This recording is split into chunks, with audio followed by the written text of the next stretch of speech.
Leonardo da Vinci, यह नाम सुनते ही हमारे दिमाग में एक ऐसे व्यक्ति की छवि बन जाती है जिसने दुनिया की सबसे रहस्यमय पेंटिंग मोनालिसा को बनाया है। लेकिन सवाल यह आता है कि क्या लियोनार्डो डा विंची सिर्फ एक आर्टिस्ट थे या फिर इससे बढ़कर भी कुछ और। दोस्तों, लियोनार्डो डा विंची ने ही दुनिया में पहली बार हार्ट आर्टरी डिसीज के बारे में पता लगाया था। उन्होंने इंसानी शरीर को अंदर से समझने के लिए हॉस्पिटल के मुर्दों पर स्टडी भी किया हुआ था और ये बताया जाता है कि उन्होंने अपनी पूरे लाइफ में 30 मुर्दों के शरीर को काटा हुआ था। असल में लियोनार्डो डा विंची खुद को एक आर्टिस्ट से भी बढ़कर एक वैज्ञानिक मानते थे। और दोस्तों, आज की हमारी इस वीडियो में हम आपको उनकी लाइफ से जुड़ी कुछ ऐसी अहम बातों को बताने वाले हैं जिन्हें जानने के बाद आपको भी यकीन हो जाएगा कि लियोनार्डो डा विंची सिर्फ एक आर्टिस्ट नहीं थे बल्कि एक साइंटिस्ट भी थे। तो चलिए दोस्तों, इस वीडियो को शुरू करते हैं। दोस्तों, लियोनार्डो डा विंची का जन्म सन 1452 में इटली के विंची के पास एक गाँव में हुआ था, जो की दोस्तों फ्लोरेंस शहर से थोड़ी ही दूर में बसा हुआ था। उनके पिता एक मशहूर वकील थे जबकि उनकी माँ एक गरीब किसान की बेटी थी। असल में उनके माता पिता ने आपस में शादी नहीं की थी, जिसके चलते लियोनार्डो एक नाजायज औलाद के रूप में पैदा हुए थे।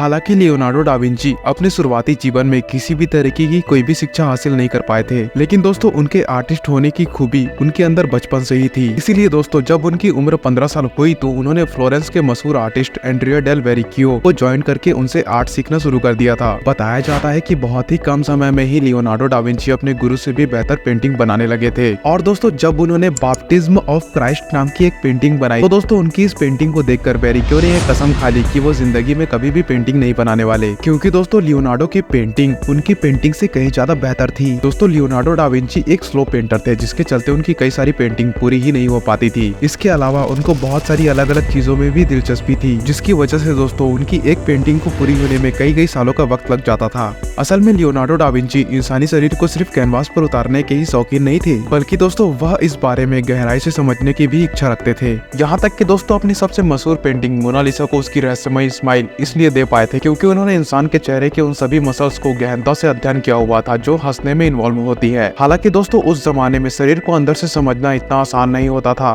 क्योंकि तब ना तो इसके बारे में कोई मेडिकल किताब लिखी गई थी और ना ही कहीं पर किसी इंटरनल ऑर्गन का कोई फोटो मौजूद था। और इसीलिए दोस्तों लियोनार्डो इंसानी शरीर को अंदर से समझने के लिए हॉस्पिटल के मुर्दों पर स्टडी किया करते थे और दोस्तों उनसे मिली सारी जानकारियों को चित्रों के रूप में हजारों पन्नों पर उतार दिया था। दोस्तों, उन्होंने अपने नोट्स में जो इंसानी शरीर के चित्र बनाए थे वह एक्यूरेट होने के साथ साथ बहुत ज्यादा साफ भी थे, यानी कि बहुत ज्यादा क्लियर थे। यहाँ तक कि दोस्तों उन चित्रों का इस्तेमाल एनाटॉमी पढ़ाने के लिए भी किया जाता था। दोस्तों, लियोनार्डो के उन चित्रों को देखकर ऐसा लगता है कि शरीर के सभी अंगों में से उनको दिल में सबसे ज्यादा दिलचस्पी थी, क्योंकि दोस्तों उन्होंने सबसे ज्यादा स्टडी दिल पर ही किया हुआ है। हैरानी की बात तो ये है दोस्तों कि उन्होंने उस समय जो दिल के बारे में मेडिकल इन्फॉर्मेशन दी है वो लगभग सारी बातें सही हैं और एकदम एक्यूरेट भी। दरअसल लियोनार्डो दुनिया के पहले ऐसे इंसान थे जिन्होंने बताया कि हार्ट एक मसल होता है, इसमें कि दोस्तों 4 चेंबर हुआ करते हैं और दोस्तों ब्लड फ्लो के बने रहने के लिए इसका आर्टेरियल वाल्व खुलता और बंद होता है। साथ ही लियोनार्डो डा विंची ने दुनिया में पहली बार दिल के थमने के रोग के बारे में बताया, यानी कि दोस्तों उसके बारे में पता लगाया। दोस्तों, वह अपने समय के हिसाब से बहुत ज्यादा आगे थे, इसके चलते दोस्तों उनके काम को बहुत कम लोग ही समझ पाते थे उस समय। वैसे दोस्तों उनकी एक चीज हमेशा ही रहस्य रह गई और वो ये कि उन्होंने अपने किसी भी काम को पब्लिश क्यों नहीं किया। यहाँ तक कि दोस्तों उनके नोट्स भी 18वीं सदी के अंत में उनकी मौत हो जाने के 250 साल बाद खोजे गए थे। अगर उनके द्वारा बनाए गए यह नोट पहले मिल जाते तो दोस्तों यह मेडिकल साइंस की तरक्की में काफी मददगार साबित होते। दोस्तों, लियोनार्डो डा विंची को जिस तरीके से पेंटिंग और एनाटॉमी में महारत हासिल थी, ठीक उसी तरह उन्होंने बॉटनी यानी कि वनस्पति विज्ञान में भी गहन अध्ययन किया हुआ था। असल में दोस्तों उनके द्वारा बनाए गए पौधों के स्केच इतने ज्यादा एक्यूरेट होते थे कि उनका इस्तेमाल साइंटिफिक स्टडी के लिए भी किया जा सकता था। इसके अलावा दोस्तों उन्होंने अपना काफी सारा समय पानी के बहाव को भी समझने में भी खर्च किया हुआ था और दोस्तों इसके बारे में उन्होंने 72 पेज की एक डायरी भी लिखी हुई है, जिसमें दोस्तों उन्होंने समुद्र, नदियों और नहरों के अंदर पानी के अलग अलग मोशंस को अच्छी तरीके से डिस्क्राइब किया हुआ था। दोस्तों, लियोनार्डो की इस डायरी का नाम कोडेक्स लाइसेस्टर है, जिसको दोस्तों बिल गेट्स ने $31 मिलियन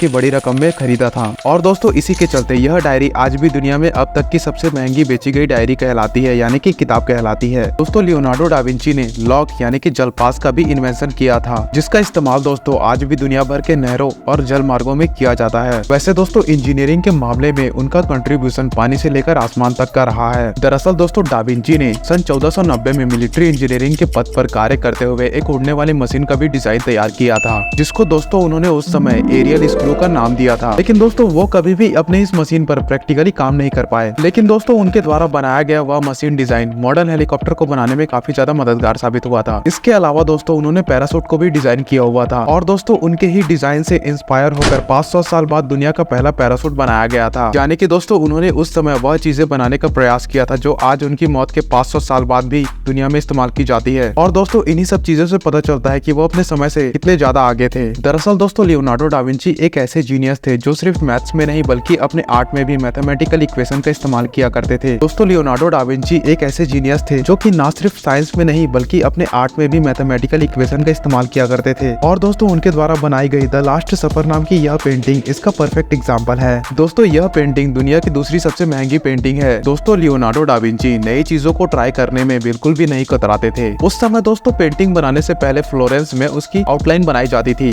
यानी कि उसकी आउटलाइन तैयार की जाती थी, जिससे दोस्तों पेंटिंग बहुत ज्यादा शार्प और सुंदर नजर आती थी। लेकिन लियोनार्डो डा विंची ने इसकी जगह पेंटिंग की एक नई तकनीक फुमातो में महारत हासिल की, जिसमें पेंटिंग बिना आउटलाइन के बनाई जाती थी। और उनके द्वारा बनाई गई मोनालिसा की पेंटिंग फुमातो टेक्निक का बेहतरीन एग्जाम्पल है। इसके अलावा दोस्तों वे अपने पेंटिंग में रंगों का इस्तेमाल दूसरे लोगों से काफी अलग तरीके से करते थे। दरअसल दोस्तों उस समय ऑयल पेंट का क्वालिटी मेंटेन रख पाना बहुत ही ज्यादा मुश्किल हुआ करता था, और इसीलिए दोस्तों डा विंची ने अपने केमिस्ट्री का इस्तेमाल करके अपने लिए खास किस्म के रंग बना रखे थे, जो कि दोस्तों समय के साथ इतनी आसानी से डार्क नहीं होते थे। यानी कि दोस्तों उन्होंने अपने आर्ट में भी साइंस का भरपूर इस्तेमाल किया हुआ था। और दोस्तों उनकी इन्हीं सब स्किल की वजह से फ्रांस के राजा फ्रांसिस I ने उन्हें अपने प्रीमियर पेंटर, इंजीनियर और आर्किटेक्ट के रूप में नियुक्त किया हुआ था। बल्कि दोस्तों उस समय तक वे 60 साल की उम्र को पार कर चुके थे। दोस्तों डा विंची ही वो पहले इंसान थे जिन्होंने बताया कि आधे चांद के दोनों पॉइंट के बीच आखिर लाइट नजर क्यों नहीं आती है। और दोस्तों इन सब बातों पर उस समय किसी ने भी यकीन नहीं किया था। लेकिन दोस्तों उनकी मौत के सैकड़ों सालों बाद लोगों को यह समझ आया कि उनकी कही गई लगभग सभी बातें पूरी तरीके से सही थी। दोस्तों 2 मई 1519 के दिन 67 इयर्स की एज में डा विंची इस दुनिया को हमेशा के लिए अलविदा कहकर चले गए। लेकिन दोस्तों अपनी जिंदगी की पूरी रिसर्च नोट, जिसको केवल समझने के लिए हम लोगों को कई सदियों का समय लग गया था। दोस्तों लियोनार्डो डा विंची भले ही इस दुनिया में अपने आर्ट के लिए सबसे ज्यादा फेमस है, लेकिन दोस्तों असल में वो एक आर्टिस्ट से ही ज्यादा एक इन्वेंटर और एक साइंटिस्ट थे, जिनके जैसा जीनियस दोस्तों आज तक इस दुनिया में दोबारा नहीं देखा गया।